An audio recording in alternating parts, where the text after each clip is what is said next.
Hi, this is Keith Brooks. This is what my real voice sounds like. I, as a creator, artist, and nunchuck enthusiast, enjoy giving myself challenges, like solving puzzles, writing screenplays, or paying my water bill. A recent challenge I challenged myself with that has proven to be quite challenging is a project in which I spend 100 days playing and researching 100 different musical instruments, making videos about them and posting them to social media. Here you'll find that previously described 100-day challenge in 10 long-ass segments for your consumption pleasure. Enjoy or don't. I don't care. I'm Keith Brooks.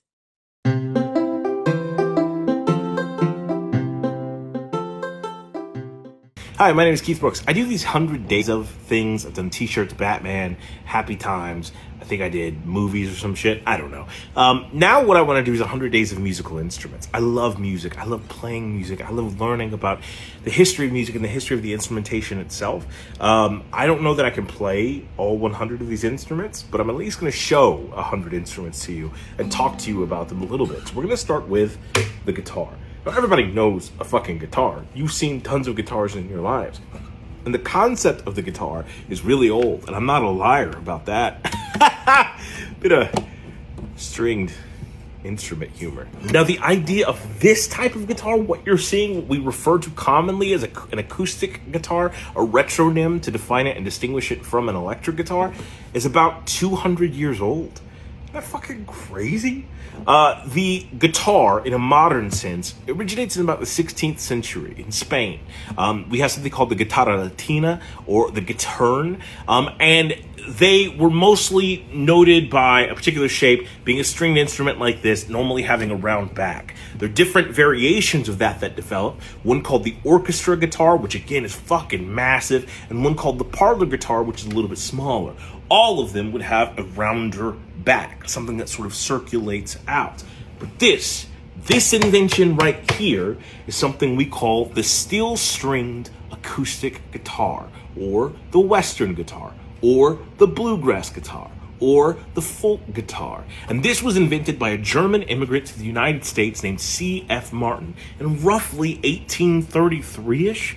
Now, the creation of that and the name of it sort of implies a couple of things. Prior to the steel string guitar, most guitar strings were made out of plant-based things, or more commonly, cat guts. And by that I mean cat guts, right? It's kind of nasty. Or intestines of any sort of animal. We found lyres and lutes with goat intestines as the strings. There are cotton examples of strings, all sorts of stuff, but not steel, not metal. C.F. Martin moved from Germany to the United States and already had an established business where he worked on stringed instruments.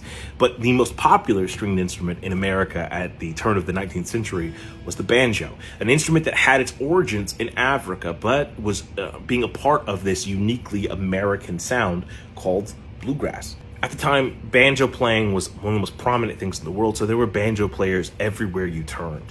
And since most you'll ever need for banjo players is like two, and that's just if they want to duel, Martin decided that he wanted to make an instrument that banjo players could pick up easily. So he shrunk the neck, he changed the body, made it thicker, got rid of the round back, and changed the strings to be something that they were used to, a steel wound system. Now what this did was it changed the sound drastically of what the guitar sounded like. Prior to this, guitars had a deep sound to them, but adding the steel strings made them sound a little bit brighter, a little bit crisper, and more compatible with what banjo sounded like. I mean, it's easy to see how something like that could be a part of the banjo instrumentation, right? Since 1830s, when C.F. Martin and his company, the Martin Company, still in business today, invented this type of guitar, it's undergone a plethora of changes, right? From different body styles to different necks to 12 strings to being electric hybrids, all of this sort of stuff. But the basic idea and the basic body of an acoustic guitar is a flat back, thin and long neck, often compared to a woman. A beautiful, elegant neck and curves everywhere, so it fits perfectly in your lap. That's super fucking cringy. This particular style of body, meaning this deep insert that has the flat back, that has the classic curve, it's called a dreadnought. This side over here is called a cutaway. Now, it's known as a single cutaway because there's only one of them. Now, the purpose of the cutaway is for my hand to fit here so I can play different frets easier, right? Now, these distinguishing separate things are called frets. Every fret I go to is a different note, right? And the entire stringed instrument family operates that way, even though some string instruments, and most string instruments to be fair, are fretless. If I'm ever lost on the side of the guitar, I have a little roadmap telling me where my next third of a fret is. That's kind of neat, right? And this headstock, which is what this part of it is called, it's called an arch top as opposed to a flat top. This guitar in specific is an electric acoustic hybrid. Part of the joy of any instrumentation is to know how to manipulate the action and the attack of the instrument, meaning how I play it changes the way it sounds. And at times it can only be a very minute alteration, but at times it could be something drastic. Let's take, for example, me just chording a C chord, right? I can strum through it, and that's together. Or I can hit all the pieces separately. That's still a C chord. Or I can strum it downstroke, or I can strum it upstroke. Or I can play it at different sections of the instrument. You hear that slight more warmth? Now, all of those different aspects can be manipulated to make the song sound different and unique.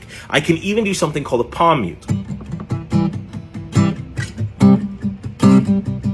Right?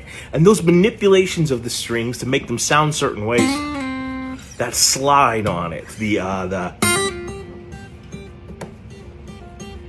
hammer on the guitar, all of these can be used to further affect the nuance that we're providing for the music, and would go on to inspire an entire subgenre of jazz and blues music called hokum that maybe we'll talk about at some other time.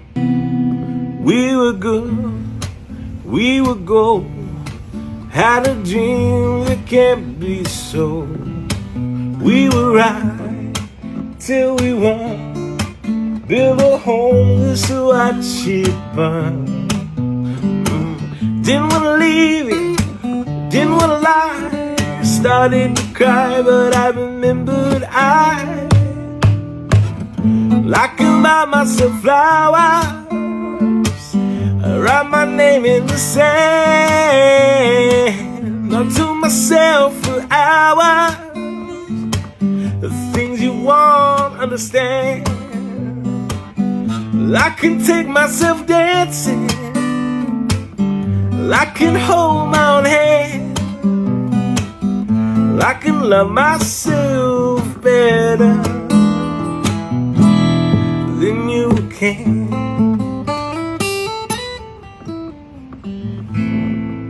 Want to hear some awesome guitarists that primarily operate on acoustic guitar? I have 3 recommendations for you. The first one is a guy named Marcin Partzalek. Marcinpartzalek. He's a Polish guitarist who plays in an unorthodox way, using the entire instrument for multiple functions, playing with the different harmonics, also as a rhythmic instrument. He's just absolutely fucking incredible. Go check him out on YouTube. And then there's 2 musicians that I think you might really dig if you're into acoustic guitar. One is Sean Mullins. Sean Mullins is a more modern musician, 90s-ish, and he plays the acoustic guitar beautifully, but also uses it in a way that feels authentic to its original purpose with its sort of bluegrassy roots. And then the second one is Mississippi John Hurt. Recording in his elderly years, he really harkened back to the days of Delta blues and finds an amazing way to play a guitar that's not just about picking, but often about plucking and incorporating that with strumming patterns that are just absolutely fantastic. It's often just him and a guitar playing in some of the recordings you're going to find of him. So I would recommend those people. Can't recommend them enough. This is day 1 of 100 days of musical instruments.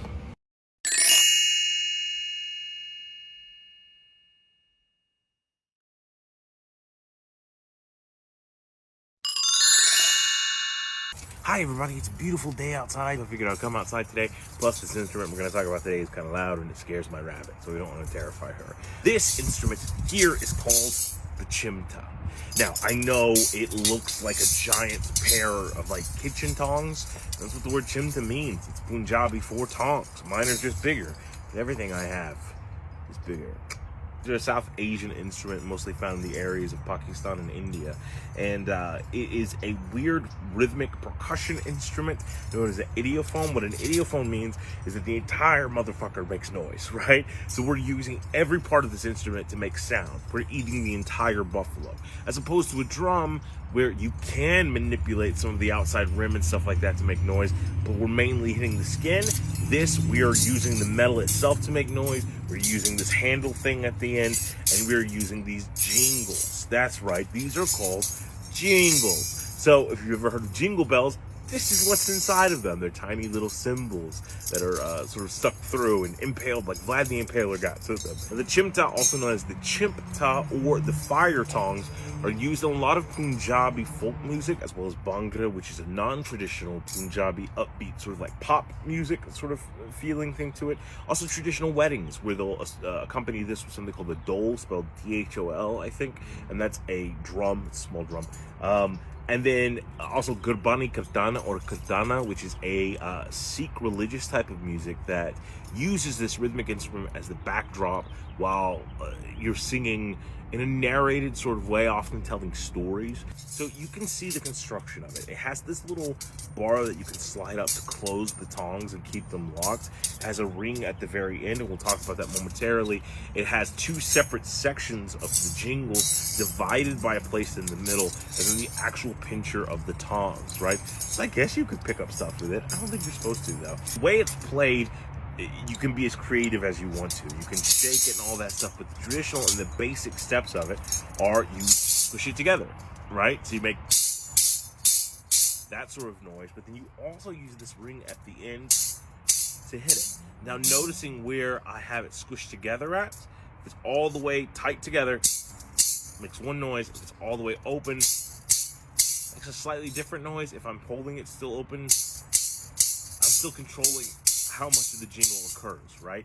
Now we're looking for a sort of like rhythmic performance to happen with it. We're trying to accompany it. So oftentimes all of those things will be incorporated all together.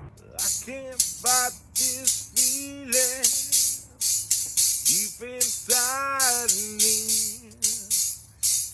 Girl, you just don't realize what you do to me. When you hold me in your arms so tight, you let me know everything's alright.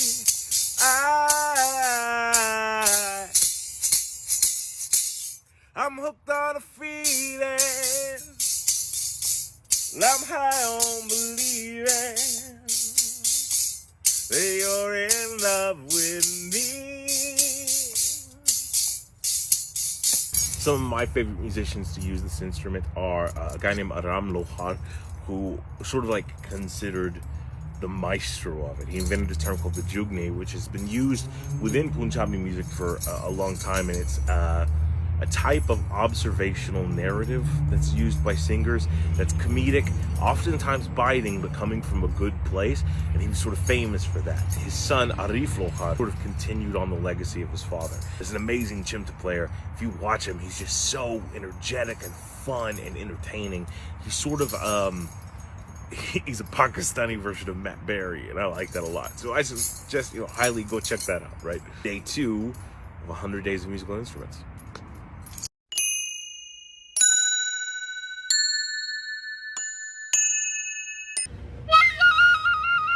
Hi everybody, welcome back. We're going to talk about another instrument today, and today we're going to talk about this motherfucker. This is what you might know as a tin whistle, a penny whistle, an Irish flute, a Scottish clarinet, or an English flageolet. A tin whistle is an instrument that was created in the 1850s, but its ancestors and the idea of it go back centuries and centuries and millennia perhaps even. Separate instruments into different categories, and often those categories are about how those instruments are played, right?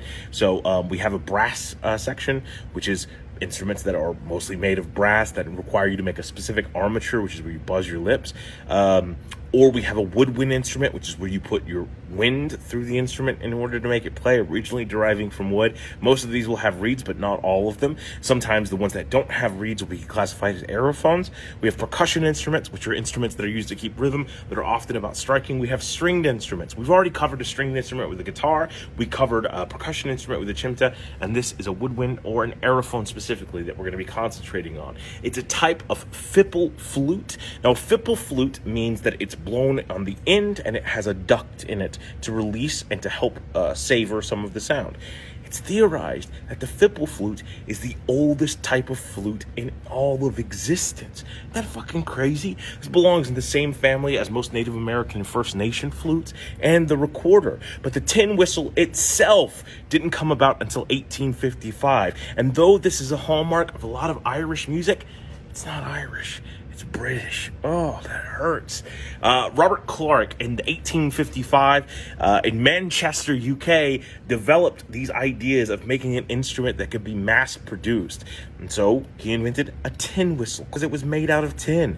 Nowadays, they're made out of zinc, they're made out of brass, lots of different materials. But the idea is that it's a simplistic flute that you could pass out to people and they could play. They're each tuned. This one particularly is an E flat, as you can see there. Some of these will say flageolet across them. And what a flageolet is a type of flute that became popular in the 1500s.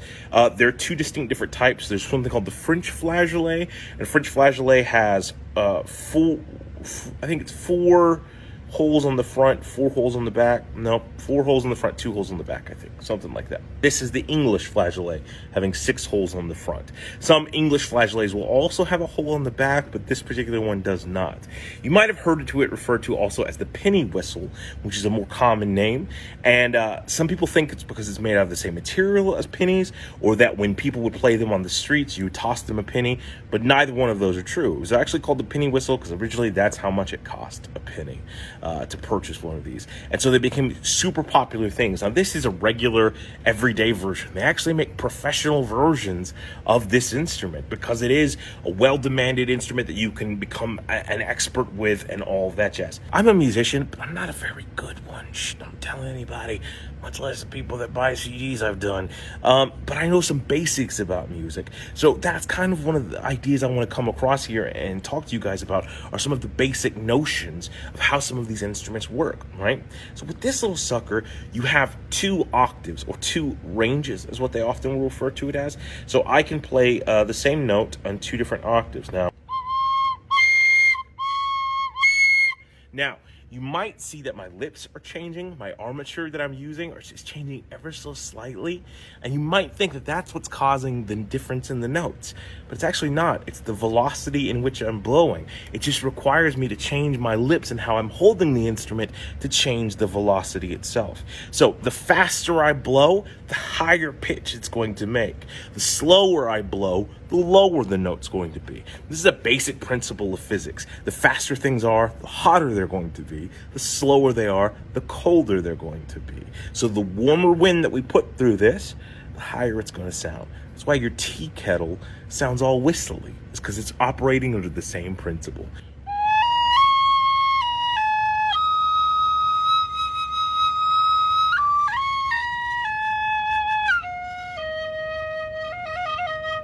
To hear some amazing penny whistle players, look up Kieran Collins and Orla McAuliffe. They're absolutely fantastic. Kieran's a little bit older, McAuliffe's a little bit younger, but they're also amazing. Also, like a lot of Irish bands will incorporate this instrument into some of their stuff. The Chieftains, for example, use a lot of penny whistle. I think they even have a side project album called Tin Whistles. It's pretty great. So yeah, check that out. Thank you for watching day 3 of 100 days of musical instruments.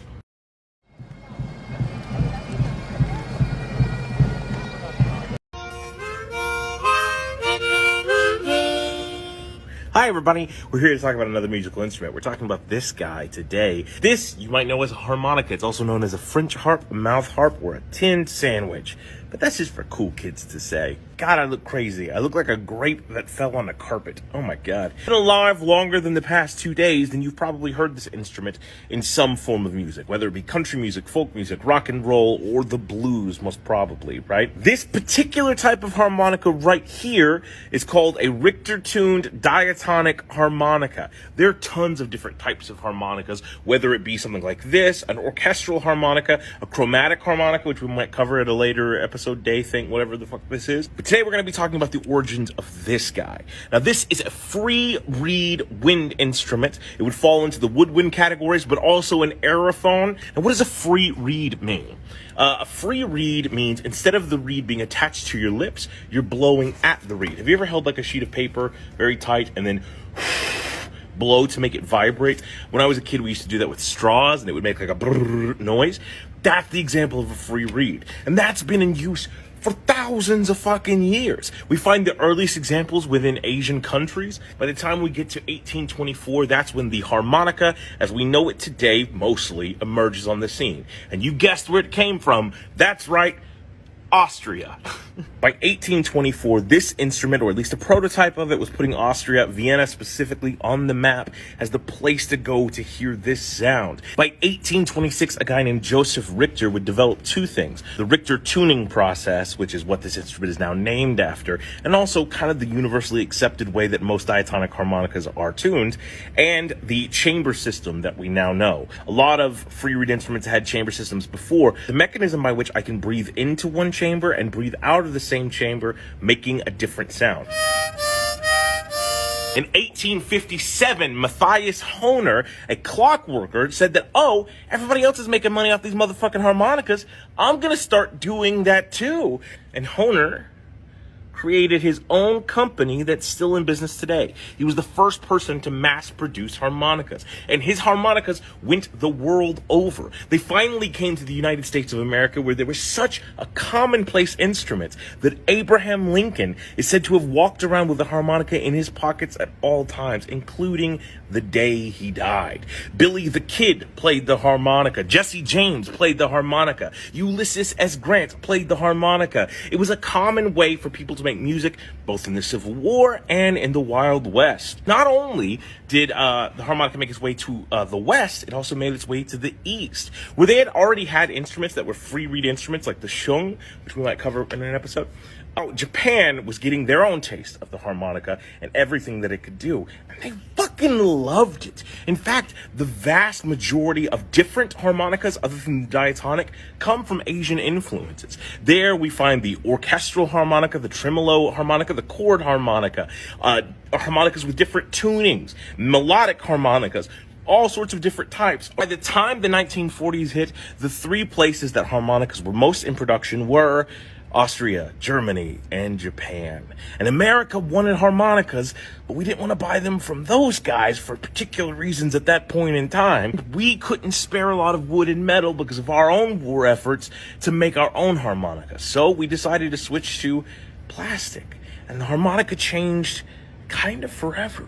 Because of the 1940s and during World War II and the mass production of harmonicas as flimsier items made out of plastic, a lot of people said that there was a loss of sound quality, and that's absolutely true. Look, originally when the harmonica was devised in the 1800s, it wasn't for blues. That didn't really exist on a global scale yet. It was for orchestral music. It was to play German classical music and oompa music and stuff like that. But these plastic instruments didn't quite hold up to the same quality that was being produced before.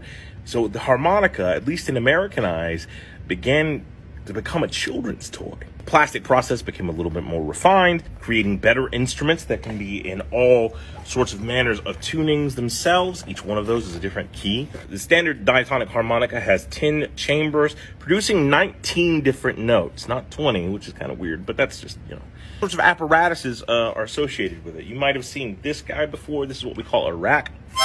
On the harmonica, at the very top of it, you'll see one side that has numbers on them, okay?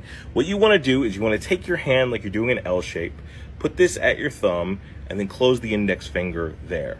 I like to sort of lean mine out a little bit more so I have more manipulation. And oftentimes the second hand is used to cup, but it can also manipulate and vibrato some of the sound. So And that's before we get into like anything like bends or anything like that. Now, one of the key elements is that you're able to make chords by blowing multiple holes at the same time, but one of the true tests of being a virtuoso and wind control, breath control more importantly, is by being able to play out a singular note.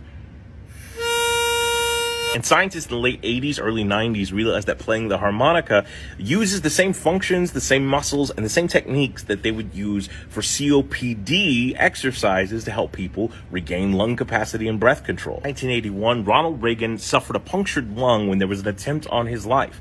Part of the therapy that the doctors prescribed for him was playing a harmonica, marking him as the second president that until the day he died walked around with a harmonica in his pocket.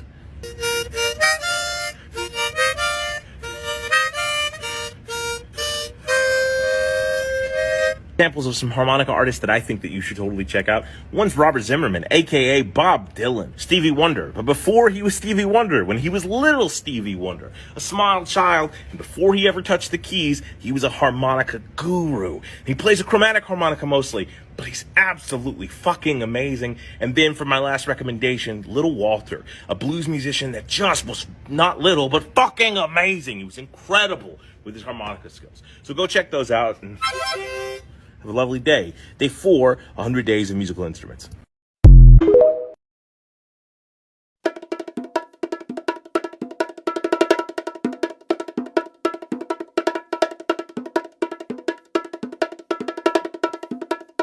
Hi everybody, my name's Keith Brooks. Thanks for coming back. We're going to talk about another musical instrument today, and today we're going to talk about the Kalimba. First of all and foremost, let's get the controversial aspects of this instrument out of the way. Regardless of what Amazon or people might tell you, this is not an African instrument, though it is based on one, and we'll explain all about it.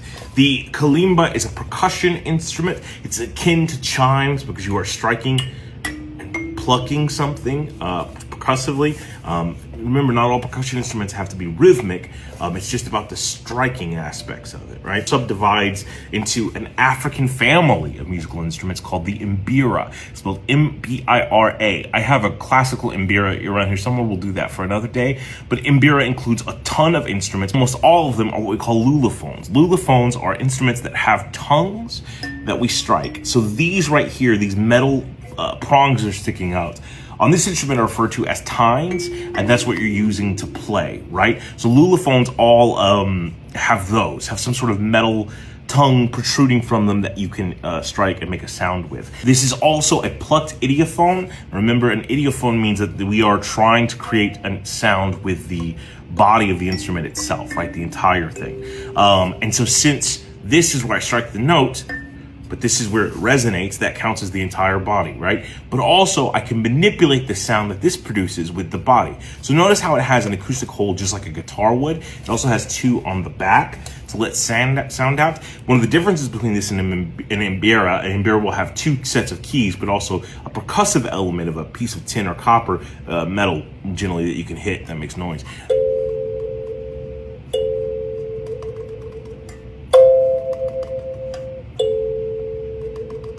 You hear that wah noise?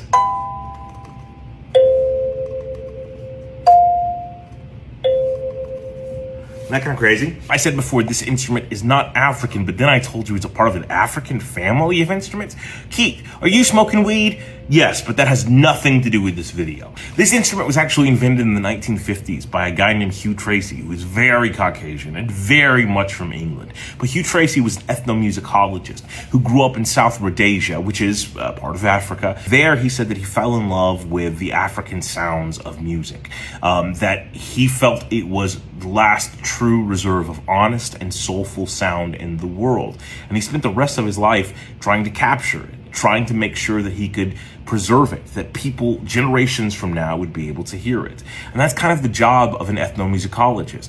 They go and they study specific regions of sounds. Music and accents sort of develop in the same way, in isolation. One of the reasons that the southern United States is prominent for having these very thick, but also richly different and diverse accents, because the environment separated people and kept them inside of pockets, right?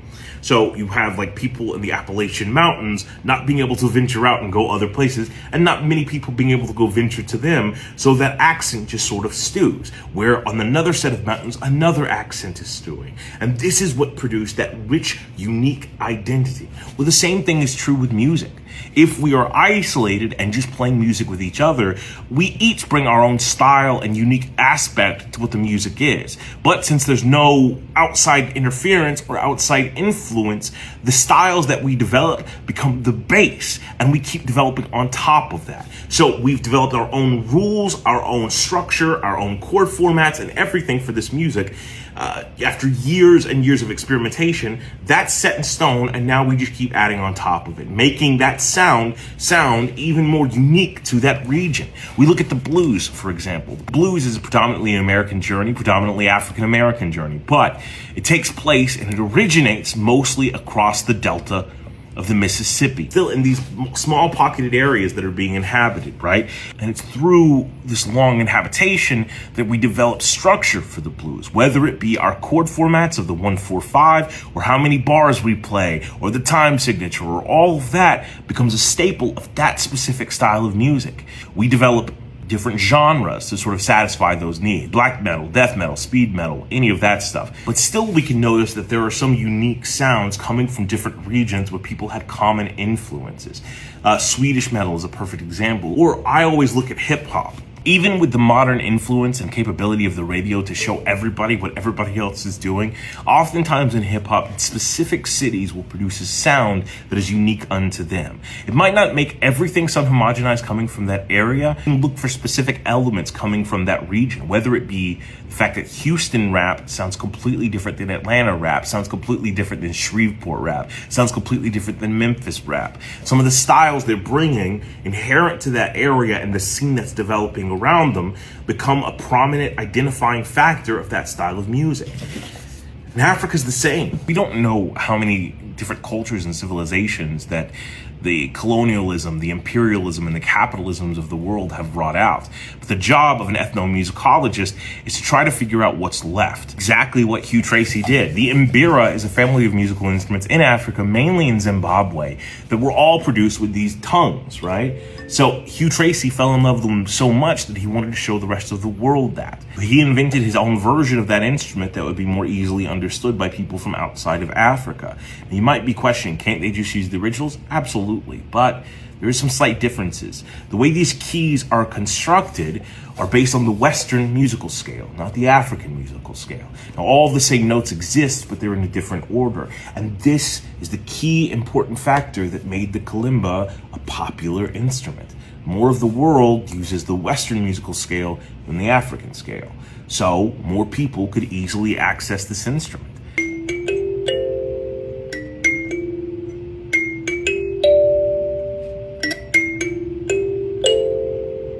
Ethnomusicologists exist in all different cultures. It's half the reason we know about the American folk music we do, is that there were ethnomusicologists going across the states trying to find people from dying generations to play them songs that they remembered from when they were little. It's how we preserve parts of society, especially when those parts of society are suffering from poverty or from the oppression of other extreme majorities. The question is, and it's a very popular one when it comes to this specific beautifully sounding instrument, is this appropriation? It's based on African instruments. That is absolutely true. It is trying to convey the idea of what African instruments convey. That's absolutely true. But there is a unique spin on it? I don't know. As we study musical instruments, it becomes very clear that the slightest change of ideas can change the entirety of what the instrument means. The guitar existed before the steel-stringed, acoustic, dreadnought-bodied guitar.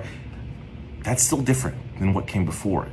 The sound is different, the purpose is different, and it developed an entire culture unto itself. I'm a nerd, I love everything comic book movies, and one of the great things about the MCU is that every time a new movie comes out, the comic books that those movies are based on increase in sales. So it's driving people back to the original source material. And even when you look up this instrument, the kalimba, you're not going to find a Wikipedia article by itself. Instead, it will lead you to the mbira. It will make you read through all of the history of it. And one thing that Tracy did that I find brilliant, the name of it. Kalimba is a Shona word. Shona is the language of Zimbabwe, or at least one of the languages, that harkens back to an ancient ancestor of the mbira, an instrument that we've lost long to time, but we're reutilizing the name to reintroduce the concept of what these instruments are. I don't have the answers, I'm just posing some of the questions. Does it matter necessarily with a musical instrument like this? Are we just here to make pretty sounds? Or does our music identify us? Is it something that we hold sacred and we keep to ourselves? Does the music we play belong to specifically us? Is it just ours? Or do we put it out into the world and allow it to become just a flavor in life's stew? If you want to hear some amazing music produced by this instrument, I highly recommend April Yang. She has a YouTube channel where she composes and does covers of amazing tunes with this beautiful, beautiful sounding melodic lullaby machine here. And we're probably going to cover it in Mbira later, but this was just in my shelf first. So thank you so much. Day 5 of 100 musical instruments.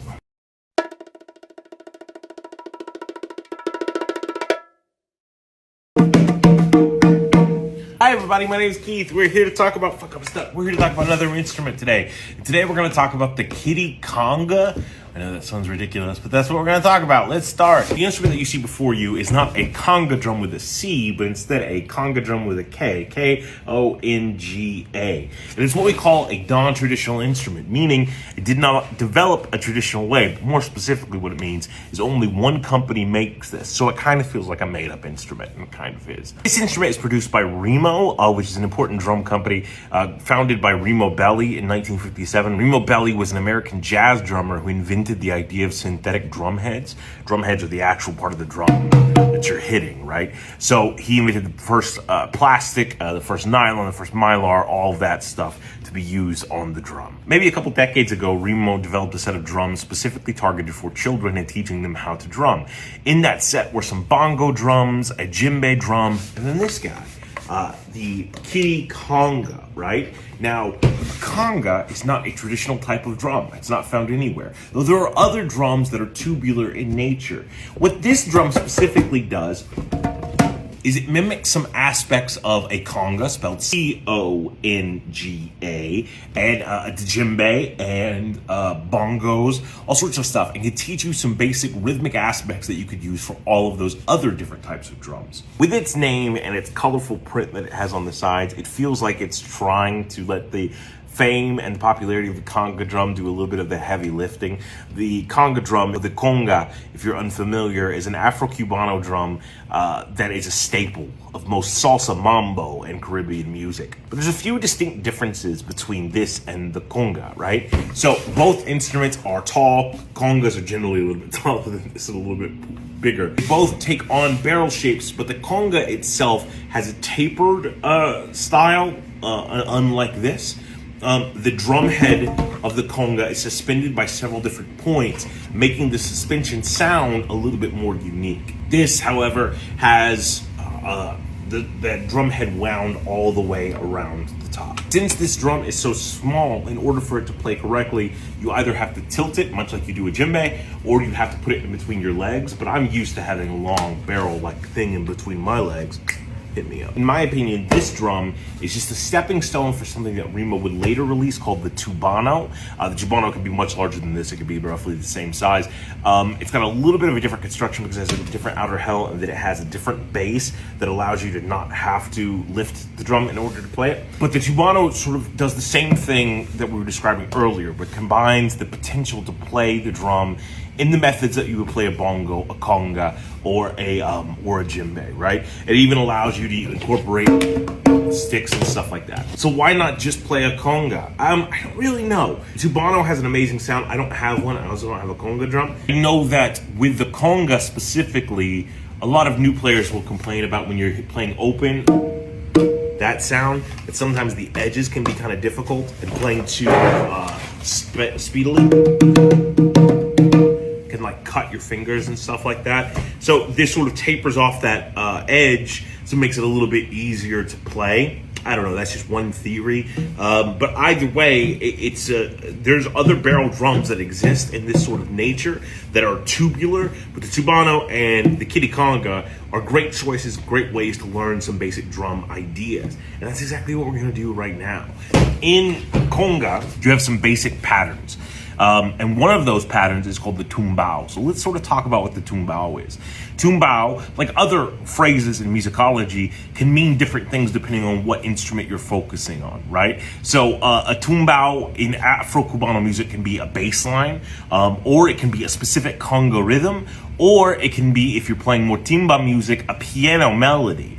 All of those are possible tumbaos. But tumbao, in short, when we're talking about conga, it's just a specific type of rhythm. In order to understand that, let's understand a couple of different things. One, how we break down rhythm, and secondly, some of the actual potential actions that you can do on a conga, okay? Cool. One, we break down rhythm as mathematics. It's all counting. Divide it by the beats, and we further subdivide it by the phrases like E and E. Most music that will use a conga, whether it be mambo or salsa or anything like that, is going to be counted in 2. But we're going to, again, further subdivide that by and D. Okay, so it would be 1 E and D, 2 E and D, 1 E and D, 2 E and D. Get the idea? But Cuban music specifically generally focuses on the 2, especially if we're playing tumbao. That's our focus point, which in Spanish is called the pancha. That's the emphasis on the second beat. So it goes like 1 E and D, 2 E and D, 1 E and D, 2 E and D, 1 E and D, 2 E and D. Oye, como va? So the tumbao that we're going to learn right now is one that is clave neutral. So sticks that you're hearing when you hear the samba. The claves, we'll go over that some other time. Drum rhythm that doesn't interrupt that doesn't steal the thunder from that, but also isn't concerned with going with that. It's just a neutral sort of design. This type of music is often found in son montuno, which is like mountain Cuban music. Before we can get into it, we have to learn some of the patterns and some of the ways we can make the instrument make sound. Now for a conga, it's generally going to be a lot bigger than this, so you're going to have more room to play, but length is good too. It's not always about the girth, right? A couple of different things that we could do of our hand, right? That's going to be referred to as either the bass or the heel or the hand, right? Then we're going to hit with the, right? So those distinctive sounds. So that is going to be referred to as either the tips or the toes or the fingers. Now we're going to have a slap, which is my entire hand hitting, right? And we can also have open. You hear how it resonates a little bit more? I'm hitting on the edge of the instrument, right? Got it? Cool. So now we're going to combine that all very slowly into a specific sound with a specific rhythm. So heel, toes, slap, toes, heel, toes, open, open. Got it? All of that very straightforward.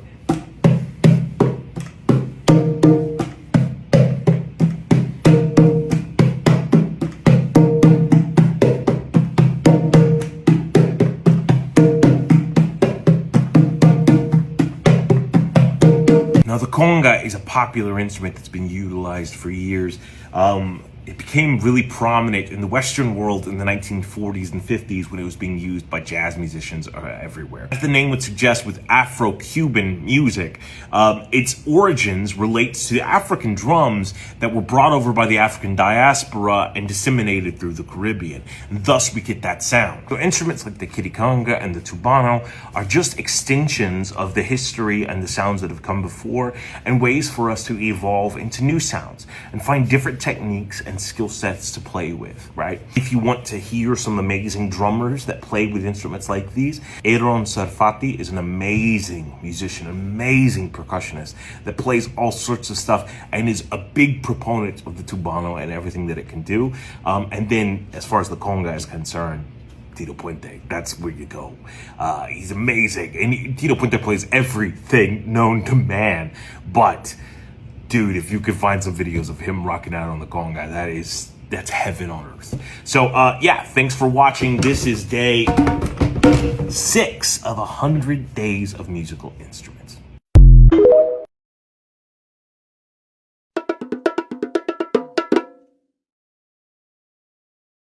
Hi everybody, my name is Keith Brooks. Welcome back. Today we're going to talk about these motherfuckers. These are called Boomwhackers. Now, I know it's a super fun name and it looks like a children's instrument, and oftentimes it is used as one. This instrument is a percussion instrument, but it's also classified as a plosive aerophone. We've been talking about a lot of aerophones, and generally people think that aerophones have to be played like a flute, like it's a woodwind instrument, but that's not always true. This uses air. Plosive just means explosive. That it pops, something pops out. When we're doing voice acting, we have plosive sounds like the P and the B and the T, right? All of those are plosive noises, meaning we're sort of exploding out of our mouth. The same thing's here. It's one, air is kept inside of the instrument, and once I hit, it's released, thus making it a plosive aerophone, but also an idiophone, because we are using the entire instrument to make the noise. Now, these are tuned tubes. The story about how these came about is a kind of inspiring one. In the 1990s, there was this wave of junkyard music. What that means is that people were collecting old scraps of metal, old pre-used items, and creating musical instruments out of them. Now, this has happened a lot throughout history. I have a cigar box guitar over there from the 1930s, or at least the design is from the 1930s.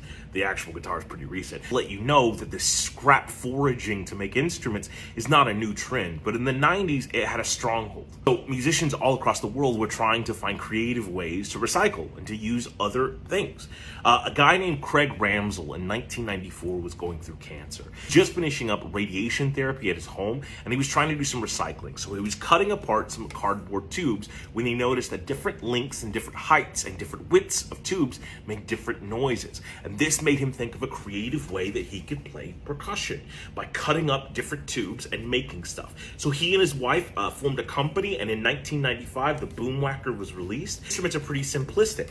You basically hit shit with them. I'm going to be playing them on my legs, which is sort of like the preferred method of where to play them, and they just make noise. Right? You hear that sort of thing? We also have something with it called an octavator. An octavator is a cap that you can put on one end of the instrument, and it lowers that instrument's tone by an entire octave. So you can hear, right? And so we can play, songs with them.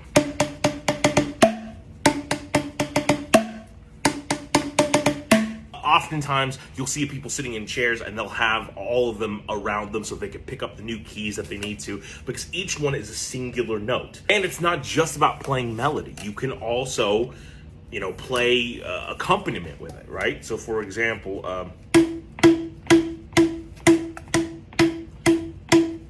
Josie's on vacation not far away. To come out, talk it over. So many things that I wanna say. No, I like my girls a little bit older. I don't wanna lose your love tonight. The things I love about this instrument so much is that the creation story of it brings about interesting things. Look, there are tons of sicknesses that plague this world, and they are all unique in the plights that they exhibit upon those people that are afflicted with them. But one thing that I think is in common for them is that not only does a potentially terminal or an invisible sickness or a lifelong illness affect you physically and mentally, but also spiritually and creatively. And if we have any hope of healing, we have to try to heal all of those different elements. It may be that you're in a state of disease or sickness where you feel like you can't be creative the way that you used to be. And that's fine. It's a sad truth, but sometimes it is the reality. But it's never too late to find a different creative outlet. As a person who's personally gone through that, I encourage everyone to not give up hope. Sometimes the best way to do that is just by beating the shit out of something and making a little noise. If you're interested in hearing some amazing musicians use this instrument, check out this awesome group called Harvard Thud. They are an entire group that goes to Harvard that's dedicated to playing boomwhackers. And the intricacy with which they play, the creative melodies, the wonderful harmonies and compositions that they do, and arrangements, oh my God, they're just to die for. They do a Scooby-Doo rendition that is just fucking incredible. So go check those guys out. Remember, you're awesome. And day 7 of 100 days of musical instruments.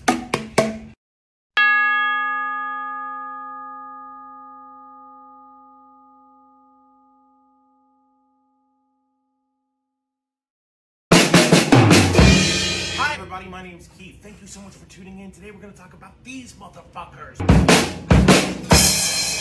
So, this is a drum set, a drum kit, a trap kit, known by a plethora of names. Each one of these instruments by themselves has a rich history. But today we're going to kind of talk about the megazord of it all and a little bit about how they came into being. Some of the main components of a drum set are a hi-hat, a snare drum, toms,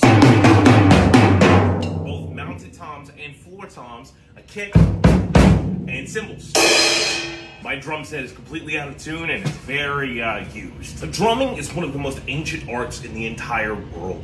The idea of rhythm is innately born into us. We literally have a beat inside of our chests. It's theorized to be one of the oldest forms of music. This percussion set, comprised of instruments that have hundreds and hundreds of years of legacy behind them. But how did they come together to form the Voltron that we see before us? In the 1860s, if you wanted to have a bass drum player, a snare drum player, and a cymbal player for a marching band or for orchestral music, you would be required to have 3 different players. Each of those would be played by a singular person. And during the Civil War, percussionists were still an important aspect of the military regiment. But even though guerrilla warfare had become a huge thing for America and the American Revolution, in the Civil War we still tried both sides to keep a little bit of element of pomp and circumstance until the war degraded into just all-out brutality. Even though it's considered dishonorable, musicians would often be the first killed because they were sort of signaling where they were, and war is hell and all that shit. At the end of the war, when the fighting was done and we were trying to get back to regular life, there was kind of a shortage of musicians and of money to go around. So if you were trying to make a living as a musician, whether it be in the orchestra or more prominently the theater, often as a percussionist had to take on double duty. One of the first key elements that happened that leads to these instruments being combined was an idea called double drumming. Now this would happen in parades and marching bands, and the idea was to have a snare and a bass drum. You're playing both with sticks. The kick pedal had not been invented yet. At the turn of the 19th century, roughly 1903, the idea of a pedal used to play other instruments was starting to form, mostly for musicians that were trying to play ragtime or what would become jazz. It actually started, before we get to the kick drum, with something called a lowboy, a cymbal that would be on the ground that you could hit with a pedal, be the ancestor and the first prototype for the hi-hat, or at least what that would become. In theater and opera and musicals and vaudeville, as audiences started to expect more and more from what they were seeing on the stage, the orchestra pit musicians were required to make different types of sounds. Whether they be wind chimes, foreign sort of percussion like bongos or toms or cymbals or anything like that. And it was difficult to keep all of those things stored and bring them out only when you needed them. So an integral invention was something called a contraption kit. A contraption kit was basically like a large brace that would have all these instruments attached to it. So you could swing an arm in here, hit something, swing an arm in here, hit that. This became a popular thing in theater, and the name contraption kit was shortened to trap kit. Trap became the synonym for any accoutrement that was not considered essential drums. In 1903, one of the first patents for a kick pedal was developed by drummer Edward D.D. Chandler, an African-American jazz drummer from New Orleans. But it wouldn't be until 1905 that the Ludwig and Ludwig Company, founded by 2 brothers, patented the first successful kick pedal. Still, the idea of a drum set was just collectively a snare and a bass, now affectionately referred to as a kick because of the pedal used to play it. This is what the first drum set recorded in 1917 by the original Dixieland Jazz Band, considered to be the first jazz record of all time. In 1918, a year later, a drummer named Baby Dawes, who was traveling on a boat performing, made some developments that would forever change the way that we view drumming in of itself. Not only was he using a kick pedal, not only was he using a bass and a snare, but instead of hitting wood blocks and chimes and all that stuff, he sought to see what it would sound like if he played just the rim of the instrument. Could he manipulate the sound and add other things to it? In addition to that, he started playing cymbals with sticks. And this was the first time that it happened. Prior to this, cymbals were all played by clanking them together, or mallets, or hammers, anything like that. But to use the same sticks that you were using on the snare on the cymbals, this was a huge idea. In addition to that, as if that wasn't enough, the low boy, cymbal that was close to the ground, and asked if they could hike it up so he could hit it while he was playing, and thus the hi-hat was born. Here's what we're gonna do. We're going to take the same principles that we were learning when we were talking about the Kiddie Konga, and we're gonna apply them to the kit itself. Now, we're only gonna be focusing on our three main stars. That's our kick pedal, our snare, and our hi-hat. Remember how we were counting 1E, 2E, the other day? We're now gonna count to 4, but we're gonna slow it down. So instead of the E and Ds, we're just gonna say 1 and 2 and 3 and 4 and. Got it? Awesome, doing great. We're gonna count again, but this time we're gonna add our kick pedal to our 1s and our 3s. So 1 and 2 and 3 and 4 and. Perfect. That's awesome. Now I'm gonna take my non-dominant hand and I'm gonna play the snare with it. And when I'm playing the snare, I'm not knocking the shit out of it, but instead bounce from it. Every single one of these drums has a tension to them. And part of what makes playing drums fun is allowing the drums to do half the work for you. And that happens as I sort of just throw the stick at it. Right? Cool? Makes sense? Now it's my job as the drummer to control how many times it bounces. That's one sharp hit, I'm cutting it off, right? I'm gonna play the snare on a 2 and a 4. I'm gonna leave the kick out for now. We're still gonna do the same count, okay? So it's 1 and 2 and 3 and 4 and. You're doing great. Now, that hi-hat that we were playing earlier, it has a pedal over here, and I'm gonna hold that pedal down so that way everything is super tight sounding over here. And I'm gonna hit that on every single note. All right, I'm gonna count it out loud just so you hear. 1 and 2 and 3 and 4 and. Now I'm gonna combine two elements at a time. I'm gonna do the kick and the snare. So the kick goes on 1 and 3 and the snare goes on 2 and 4. 1 and 2 and 3 and 4 and. We're getting there. We're sounding like fucking AC/DC already, man. Let's do it again, but now we're gonna combine that hi-hat. So the hi-hat's going the entire time. The kick on 1 and 3, the snare on 2 and 4. Here we go. 1 and 2 and 3 and 4 and 1 and 2 and 3 and 4 and. Look at you, you're a rock star, man. Easy to see how that's the basis of most modern Western music, right? That simple drum pattern. We can add stuff to it.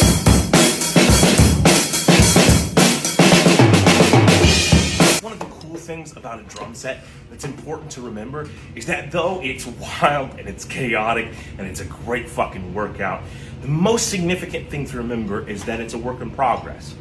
You know, it took a long time. It took all of history up until less than 100 years ago to get where this kid is now. So if you're still a work in progress, that's totally fine.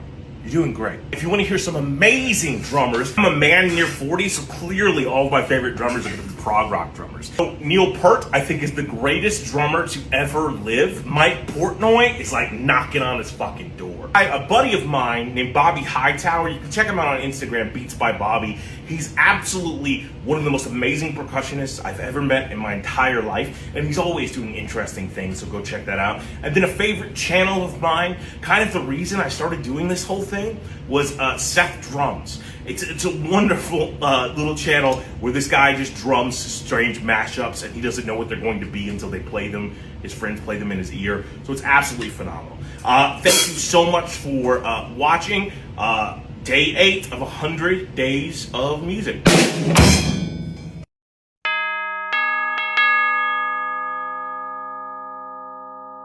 Hi everybody, thank you so much for joining us for another day of talking about musical instruments. Today we're going to talk about this motherfucker. This garish image here is a likeness of the god Mictlantecuhtli, Aztec god of the dead.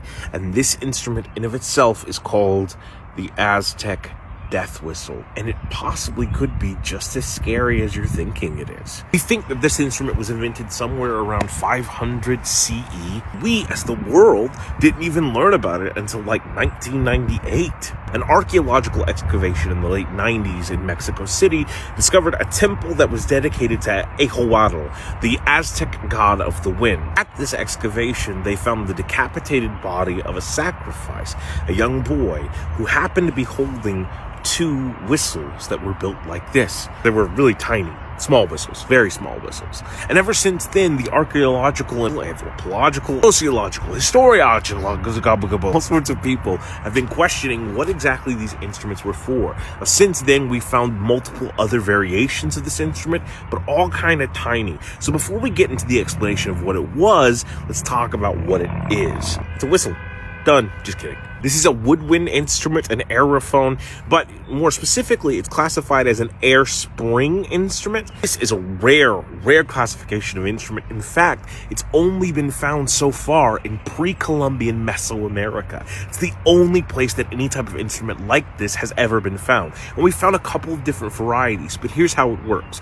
You blow into one section of the instrument. Inside these hidden chambers, air is built up. So what happens is your air that you're injecting into it confronts and meets the air inside of it, producing a weird, garish sound. Now, I can also manipulate the sound and make it a little deeper by utilizing this hole in the bottom. Now, the phone recording doesn't really quite do it justice, because even the slightest blow on this instrument makes this motherfucker sound really loud and kind of scary. Get why it's called the Aztec death whistle. There are a lot of theories about what this was used for. If you look on Wikipedia, and I actually really like Wikipedia, a lot of people shit on it, but I think you can get a lot of useful information. It's a good springboard for a lot of stuff. But on Wikipedia, it will say that Aztec warriors used to play these before going into battle to scare people off. And while that's an awesome, terrifying story that totally makes sense with the sound of these things, in truth, the only ones that we've ever found are really tiny, and they wouldn't make a noise loud enough to emit to ward off other soldiers. And in addition to that, we've never found an Aztec warrior in property of these. They've always been people within ritual sacrifices and ritual settings. So it seems more likely that it's probably involved with some sort of ritual. It could be the horn that sounds that we're about to kill somebody. The skeleton of the boy that we found that was decapitated was holding 2 of them. Potentially, he was the one that sounded them. I know popular culture likes to paint the Aztec as these vicious warriors that ripped people's hearts out, and that's true, but the vast majority of sacrifices within the Aztec civilization, at least according to the data that we have, were voluntary. That doesn't mean that ritual human sacrifice forced upon somebody else didn't happen, but is it possible that the person about to be sacrificed willingly sounded the horn to announce their own departure from this world? But why hold 2? Aztec mythology itself might give us some sort of indication. It said that the passageway to the Aztec afterlife was guarded by 2 gods, the god of wind and the god of death. We know the temple, we know the decapitated body that first produced this discovery was a temple of the god of wind, and the second god's head is inscribed onto the whistle itself. It said that to pass into the afterlife, one must walk the plains of the coldest winds, the night chills terrifying you and stripping the flesh from your bones as if they were obsidian knives. Beside the dead body, beside the decapitated boy who had 2 whistles in his hands, was found a basket full of obsidian knives. So perhaps this was intended to replicate the sound of the wind? In some religious practices, we have things like hell money or chakra bells or things like that that are intended to repel spirits. Could the sound of this instrument have been meant to keep away evil spirits as the sacrificed soul tried to find his way into the afterlife? What's crazy is that there are whole ages of civilizations that we're just putting pieces together for and don't really understand. Inarguably, the Aztec culture was one of the most prominent and influential cultures in this entire hemisphere. But so much of its day-to-day life is a mystery to us. It's all gone. But one cool aspect of it and of this to remind us that music doesn't only have one purpose in life. It has several. It can absolutely be a form of entertainment. It can absolutely be used for exercise as you're doing jazzercise and dances. It can also be a way to express yourself, be a way to prove your devotion as you either sing a love song to a person you're betrothed to or to a god who you are trying to be submissive to. It is a battle cry. It is a lamentation. It is a way to pass the time. Music is as malleable as our intentions are. And the Aztec death whistle kind of proves that. A side note, in my house, I have a basement. That's where I keep most of my musical instruments. Please don't rob me. But in that basement also, I have a bunny rabbit. Her name is Mina. She's super fucking cool. She's kind of goth. She likes Bauhaus a lot. And she's cool with all the instruments I play in there. There's like 3 that have bothered her so far. One was me just cranking up an electric guitar a little too loud. One was the Chimta, which we played earlier. And this one. The sad thing is I've never seen her more frightened than when I played this. Perhaps the sound of it is reminiscent of a bird. Or perhaps there is something unearthly about it after all.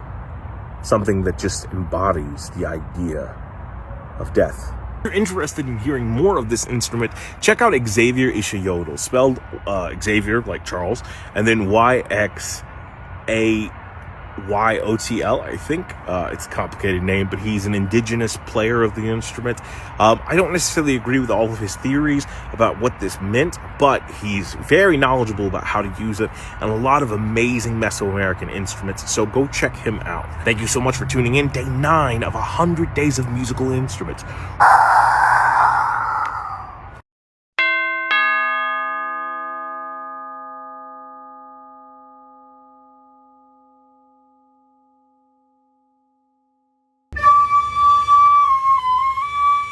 Hi everybody, welcome back. Today we're going to talk about these motherfuckers. This instrument right here is called the Alghoza. It is an Asian instrument, mainly played by the people of the Iranian and the Pakistan region. Balak, Saraiki, Sindhi, Punjabi, Guji, and Rajasthani descent. These instruments are perhaps the oldest ones that we've covered so far, with them dating back to Mesopotamia around 7,500 BC, and also even further back in pictures of an instrument that looked sort of like it. Consists of 2 woodwinded instruments, both called beak flutes, because they notably have this sort of mouthpieces there, but it's also a fipple flute, as we can tell, because it has the duck there. We talked about fipple flutes when we talked about tin whistles and penny whistles earlier. 2 flutes, one is generally longer than the other and is a drone, and the long ones are great, but there's also generally a shorter one. I actually just have 2 drones, but the shorter one is usually played for the melody, but you can play both drones at the same time, or both melody pieces at the same time. But the idea is that you're playing 2 different flutes. Now, this concept exists in multiple cultures. It might remind you of the Grecian version called the aulos, which is a little bit different because it's a reeded instrument, or in the Celtic version, we get to bagpipes. And I have a set of bagpipes over here that maybe we'll get to eventually. There's a lot of instruments, so I don't know, we'll see. I mentioned earlier that there was an ancient Mesopotamian version of this instrument. Ancient Mesopotamian version was called the Alghoza. Instead of the G for Goza, it was replaced with the J. At the time, that meant the twins. Over the years, the J changed its shape and its pronunciation, and we get the Alghoza. The idea is that you have one flute, generally the left flute, that's actively hitting just one bass note, while the other flute is free to explore the melody. It's said that a lot of musicians, we have a culture unto ourselves, mostly delivering pizza. But in addition to that, I think a lot of musicians gender their instruments and predominantly gender them as female, right? All of my guitars have names and they're all female names. But that tradition is actually much older than you might think it is. Ancient Roman philosophers describe the idea that a musician or an artist spends so much time with their tools that it almost becomes a love relationship. No wonder they refer to them as a she. And that same idea goes to the Alghoza. Normally, the drone flute is referred to as the he, and the melody flute is referred to as the female of a marriage couple. Good thing that we got away from them being called the twins. Looking at you, George R.R. Martin! And it challenges your dexterity. But one of the important aspects of it too is that we want to make sure that we're having constant air, and that fluctuating air as we produce on the drones sort of creates a wavy sensation within the music itself. You want to hear an absolute amazing musician play these? I highly recommend Kamiso Khan. Kamiso Khan was considered the king of this instrument, and I still think it can't be rivaled. This instrument is played for a lot of folk music, and it's absolutely a wonderful sound when played correctly. Thank you so much for tuning in. Day 10 of 100 days of musical instruments. We're 1/10 of the way there, guys. Fuck yeah!